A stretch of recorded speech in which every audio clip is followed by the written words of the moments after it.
$1 million is not what it used to be. And that's what we need to remember. Do you remember the show The Millionaire? It goes back to the 50s, and this dude, J. Beresford Tipton Jr., had about $1 gazillion, and every week he picked somebody that he gave $1 million to. Then this really ugly guy delivered the money with the caveat that they couldn't tell anybody.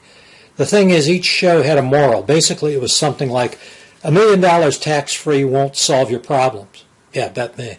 In fact, it usually caused more problems on the show. As a kid, I dreamed that the ugly dude would come knocking on our door. It never dawned on me that in our neighborhood the guy would get the stuffing beat out of him just for being ugly. In March 2011, ABC premiered a show called The Secret Millionaire, where some rich person goes undercover in poor neighborhoods and lives like a poor person for a week or so while volunteering at charities. At the end, there's a big reveal, and it unmasks the millionaire who then gives money to the charities. The message is actually a bad one. It glorifies being a millionaire and demeans being poor. ABC could have saved a bundle in production costs by donating directly to the charities, but that wasn't ABC's point. The charity donations are just a byproduct of the main mission, which was for ABC to make money from advertisers. That's not charitable, and it's not entertainment either. So fast forward to today. $1 million is not what it used to be. Not that long ago, the word millionaire conjured up visions of chauffeured limousines and extravagant shopping trips and elegant yachts. These days, a millionaire is more likely to be the person next door who saved carefully and maybe benefited from the sharp run-up in housing prices and bailed out before the 2008 crisis. Today's millionaire still worries about covering the exploding costs of children's education, caring for aging parents, and funding their own retirements. Tom Stanley, author of The Millionaire Next Door, said the car of choice for millionaires is a Chevy Suburban, and the businesses which foster more millionaires than others include dry cleaning, service stations, and car dealers. To people living paycheck to paycheck or who haven't saved much, which is the bulk of the U.S. population, $1 million still seems very far out of reach. About 10 million people in the country today have $1 million in net worth, which is assets minus liabilities, including primary residence. But $1 million doesn't go as far these days as it used to. For one thing, it's vulnerable to inflation. Someone who bought $1 million worth of goods in 1957 would need $7.3 million to buy the same goods today, according to the Federal Reserve.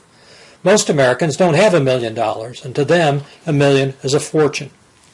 Take a baby boomer who has less than $50,000 in savings, which is maybe what the average baby boomer has, and tell them they need $1 million. You may as well give them a gun and tell them to go duck hunting with Dick Cheney. So here's the deal. You may be a millionaire or have a millionaire next door, because the term itself doesn't mean much today. You have a home or property that's worth less in 2011 than it was in 2007. You have personal household goods, electronics, automobiles, furniture, maybe art that totaled over $1 million at cost. You think you can spend $1 million in your lifetime? Supposing you're 68 and married. Say you averaged $50,000 per year together for a lot of years, and you've worked since you were 18. So far in your lifetime, you've made, as a couple, $2,500,000. Where'd it go? If you had an $80,000 legacy left to you in 1943 when you were born, it would be worth more than $1 million today. For most people today, an additional $50,000 to $100,000 would change their lives for the better if they were smart about it. But therein lies the problem. There are over 300 million consumers in the United States, and their median age is 36. There are more than 76 million baby boomers born between 1946 and 64. Two-thirds of the boomers will retire by 2023 between the ages of 65 and 72. Retirees rely on personal savings and investments, Social Security, defined benefit plans, 401ks, and other sources for their living expenses. For many, the primary life goal is just having enough money to retire.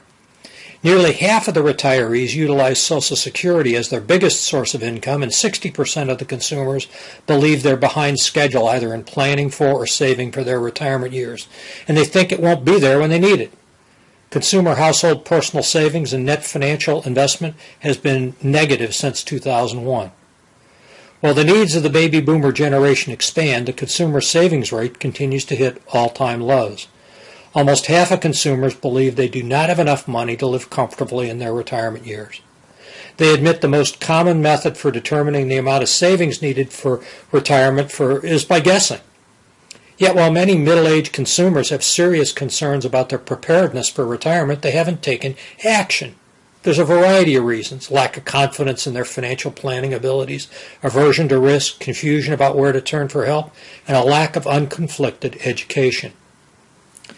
There is a boomer savings crisis, and it's due to 7 factors: the concentration of consumer wealth, the decline in pension plans and retiree benefits, Social Security and Medicare challenges, the stagnant savings rate, the lack of World War II generation wealth transfer. I mean, the 68-year-old's parents probably didn't leave him anything, longer life expectancies, and a general lack of understanding of the financial and investing world.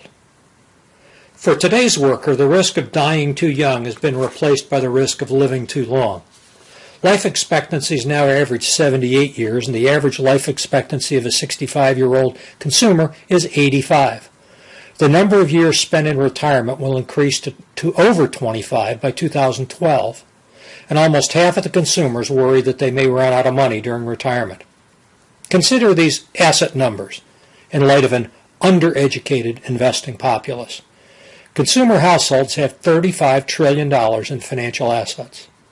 They have $27 trillion in personal assets, and they have $14 trillion in credit debt. At Money Culture, we can't solve any financial crisis alone. We can try to improve financial literacy one investor at a time. Please have a look and let us hear from you.